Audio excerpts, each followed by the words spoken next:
Corona virus की vaccine बनाने की दिशा में बड़ा कदम, आईसीएमआर ने कहा टीके का मानव परीक्षण शुरू। युवाओं को पीएम मोदी का संदेश, स्किल्स में बदलाव करना जरूरी। अर्धसैनिक बलों और पूर्व सैनिकों के लिए फेसबुक प्रतिबंधित, गृह मंत्रालय ने जारी किया आदेश।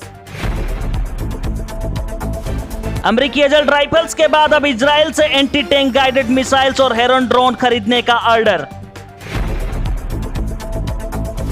देश में फिर नहीं लगेगा लॉकडाउन का ताला, माइक्रो स्तर पर चलेगा काम। अब कोरोना से डरे बिना करे ट्रेन में सफर, रेलवे ने तैयार कर लिया है पोस्ट कोविड कोच। स्वागत है आपके अपने न्यूज चैनल दी प्रोफेशनल गाय में। अगर आप इस चैनल में नए हैं तो सब्सक्राइब कीजिए और बेल आइकन को दबाइए दिन भर की 10 बड़ी खबर सबसे पहले देखने के लिए। भारतीय आयुर्विज्ञान अनुसंधान परिषद आईसीएमआर ने मंगलवार को कहा कि कोविड-19 टीके का देश में मानव परीक्षण शुरू हो गया है। देश में विकसित 2 टीकों के परीक्षण की कवायद में लगभग 1000 स्वयंसेवी शामिल हो रहे हैं। आईसीएमआर के महानिर्देशक डॉक्टर बलराम भार्गव ने देश में विकसित 2 टीकों का संदर्भ देते हुए कहा कि क्योंकि भारत दुनिया में सबसे बड़े टीका निर्माताओं में से एक है, इसलिए कोरोना वायरस प्रसार की कड़ी को तोड़ने के लिए टीका विकास प्रक्रिया को तेज करना देश का नैतिक दायित्व है। भारत के औषधि महानियंत्रक डीजीसीआई ने 2 टीकों के पहले और दूसरे चरण के मानव परीक्षण की अनुमति दे दी है।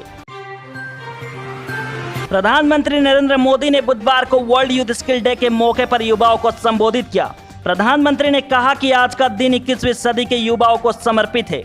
आज स्किल युवाओं की सबसे बड़ी ताकत है। बदलते हुए तरीकों ने स्किल को बदल दिया है। आज हमारे युवा कई नई बातों को अपना रहे हैं।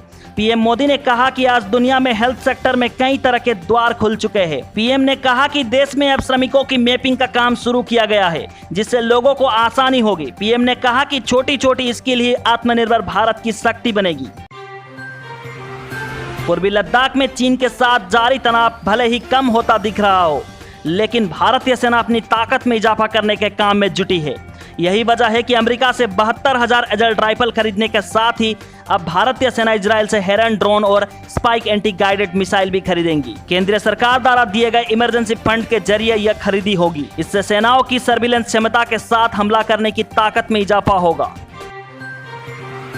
गृह मंत्रालय ने केंद्रीय अर्धसैनिक बलों सीआरपीएफ, आईटीबीपी, बीएसएफ, सीआईएसएफ और एनएसजी को पत्र लिखकर अपने कार्मिकों के लिए फेसबुक प्रतिबंधित करने को कहा है। इसके साथ ही पूर्व सैनिकों को भी फेसबुक का इस्तेमाल बंद करने को कहा गया है। गृह मंत्रालय ने बताया कि उसे गृह राज्य मंत्री जी किशन रेड्डी की ओर से अर्धसैनिक बलों के लिए विदेशी ऐप का इस्तेमाल बंद करने का 9 जुलाई को ईमेल संदेश मिला है।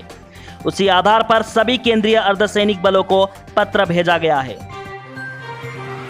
कोरोना वायरस के लगातार सामने आते मामलों को लेकर देश में एक बार फिर लॉकडाउन लगने की अटकलों को सरकार ने विराम लगाया है। मंगलवार को केंद्रीय स्वास्थ्य मंत्रालय के सचिव राजेश भूषण ने फिर से लॉकडाउन का ताला नहीं लगने की पुष्टि की है। उन्होंने कहा कि देश में फिलहाल लॉकडाउन की जरूरत नहीं है। राज्य के साथ कंटेनमेंट जोन पर फोकस बढ़ाने का काम किया जा रहा है। वहीं स्वास्थ्य मंत्रालय के ही अन्य अधिकारियों ने बताया कि कोरोना वायरस के बढ़ते मामलों को लेकर माइक्रो लॉकडाउन का अधिकार राज्यों के पास है। रेल के पहिए भले ही थमे हुए हैं, लेकिन कोरोना वायरस के संक्रमण के दौर में कैसे सुरक्षित सफर कराई जा सके, इसको लेकर रेलवे कई तरह के प्रयास में जुटा है। इस कड़ी में रेलवे ने एक ऐसे रेल के डिब्बे का इजाद किया है जिसमें सफर के दौरान वायरस के प्रकोप से बचा जा सकेगा। इस कोच को यात्रियों को कैसे इस संक्रमण से बचाया जाए, इसे ध्यान में रखकर डिजाइन किया गया है। जारी हुआ सीबीएसई 10वीं का रिजल्ट। इस साल परीक्षा में 18 लाख से ज्यादा विद्यार्थियों ने हिस्सा लिए थे। उनमें से 91.46% विद्यार्थी सफल हुए हैं। रिजल्ट को ऑनलाइन देखने के लिए cbserisults.nic.in पर देख सकते हैं। तिरुपति में दान में आ रहे पुराने नोट, 500,000 के बंद हुए नोट अभी तक बालाजी मंदिर में चढ़ाए जा रहे हैं। तिरुपति ट्रस्ट ने 50 करोड़ के पुराने नोट बदलने के लिए सरकार से गुजारिश की है। डिफेंस के लिए महिंद्रा ने उतारा मेड इन इंडिया बख्तरबंद वाहन।